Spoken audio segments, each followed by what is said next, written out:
There is a very long history of bride abduction across the world. However, I think in recent years it's become more synonymous with Kyrgyzstan, perchance.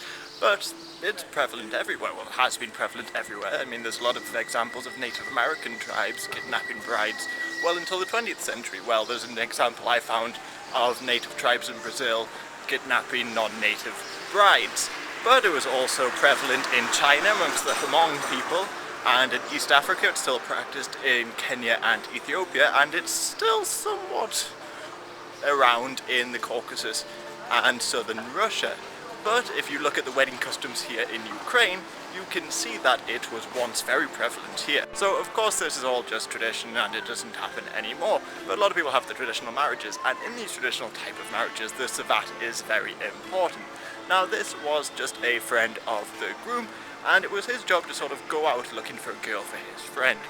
And what he would do is go to their parents' house, the girl's parents' house, and offer them presents. But this is where the kidnapping came in. Say the parents accepted the offer but the girl didn't want to get married, she would be kidnapped. Or say the svat couldn't find anybody to accept the offer, they would go ahead and kidnap a girl. So in a lot of Ukrainian marriages, before the groom gets to the church, he has to pay a sort of ransom to the bride's friends and family who will stop him en route. Now I should say a lot of this happened before the Russians annexed Ukraine, but on to my final point, the savat was essentially an early best man. So the best men, the reason that they're there is that they would often help with bride abductions.